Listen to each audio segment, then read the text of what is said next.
First World War saw many varied weapons used by soldiers. Let's look at what was manufactured and being used on the battlefield. The rifle. Most soldiers would be equipped with a bolt-action rifle.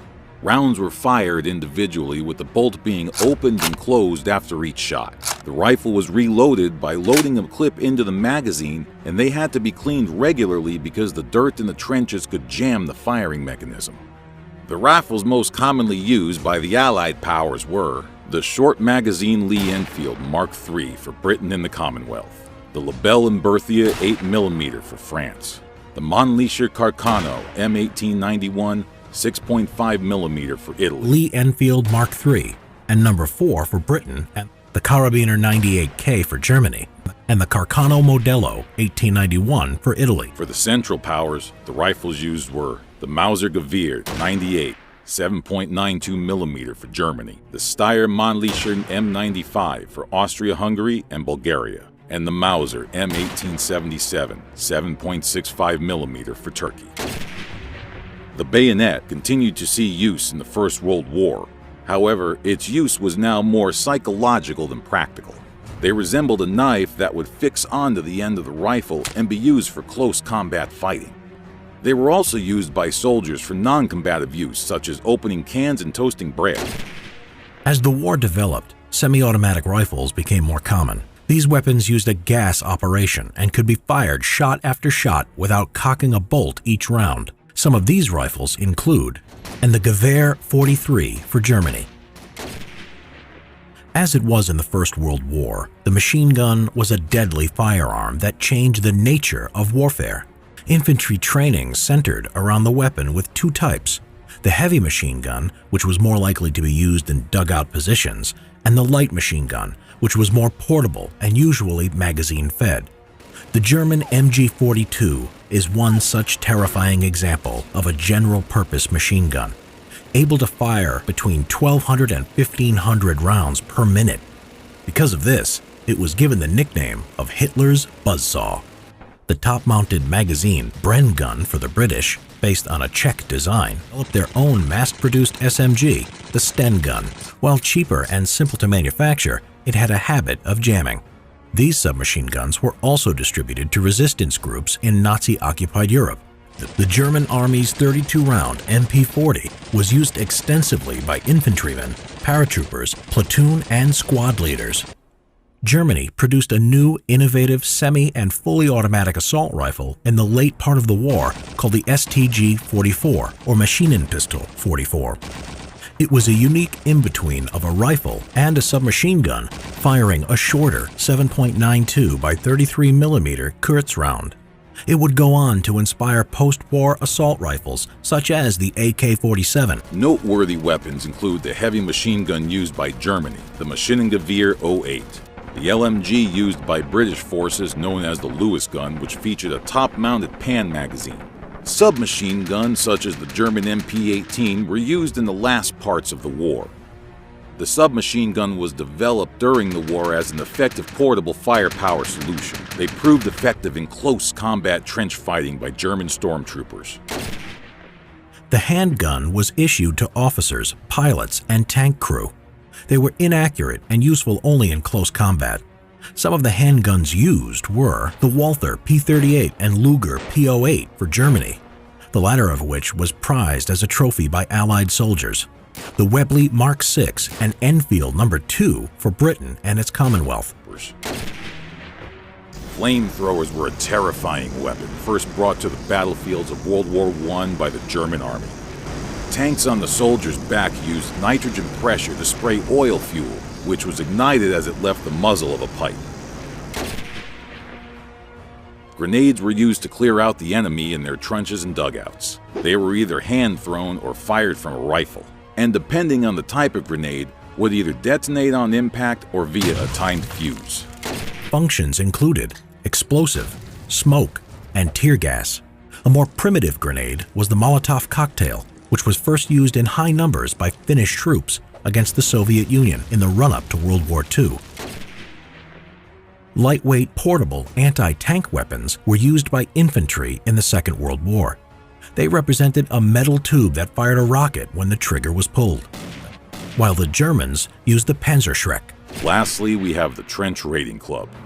An almost medieval throwback, this melee weapon was popular for trench raiding expeditions as a quiet way of killing or wounding enemy soldiers. April of 1915, 150 tons of lethal chlorine gas was used by the German forces against the French army at Ypres.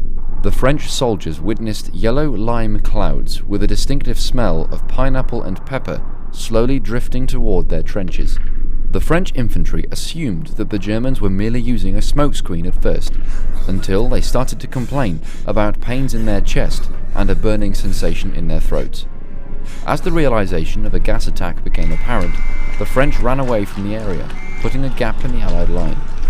The German army was hesitant to advance forward due to concerns with what the chlorine gas would do to them. This enabled Canadian and British troops to recapture the position before German forces could break through. Chlorine gas would destroy the respiratory organs of the unfortunate victim and lead to a slow death by asphyxiation. Weather was an important factor in gas attacks.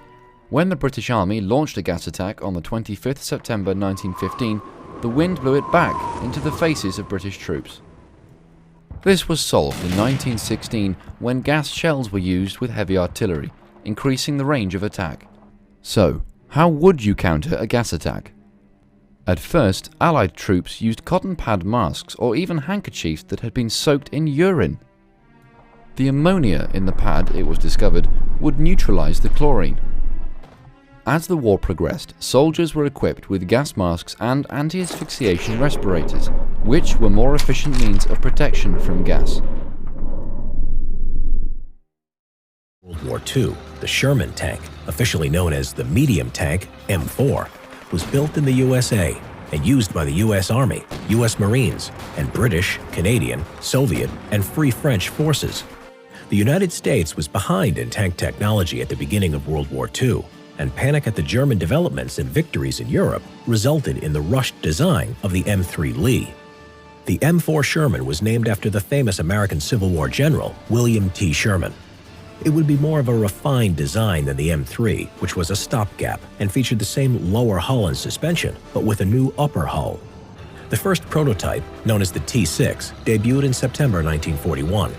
The M4 Sherman was first rushed into production at the Lima Locomotive Works factory, intended for the British forces as Lend-Lease. Its upper hull was cast, which meant improved protection and speedier production than the M3.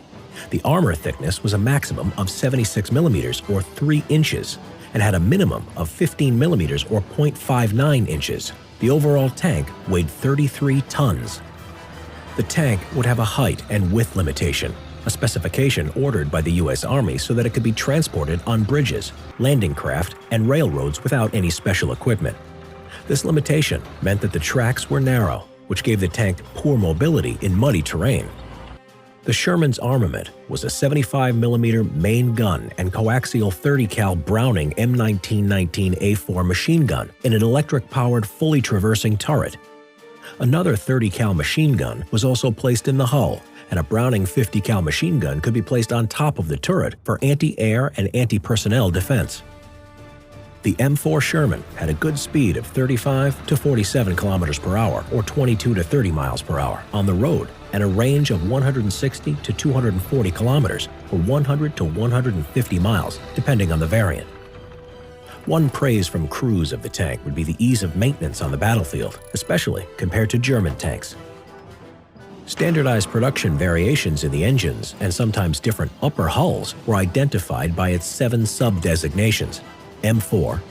Tank crews tried to give themselves a fighting chance on the battlefield by adding additional steel plate armor or even sandbags to their Shermans.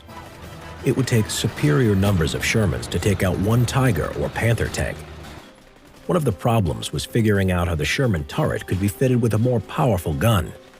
While some Shermans were fitted with a 76mm gun, such as the M4A3 Easy 8, and some the 105mm howitzer, the true anti-tank answer was the British Sherman Firefly, a modification that fitted a QF 17-pounder gun in the turret.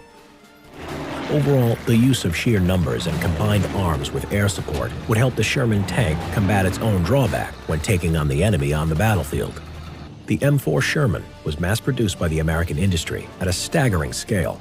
with 49,234 tanks produced. Many variants were produced beyond its armor and gun upgrades, including a flamethrower, rocket launcher, bulldozer blade, amphibious DD, mine flail, and engineer variants. The Sherman would see action in many post-war conflicts, including the Korean War, the Suez Crisis, the 1948-1967 Arab-Israel Wars, and the Vietnam War.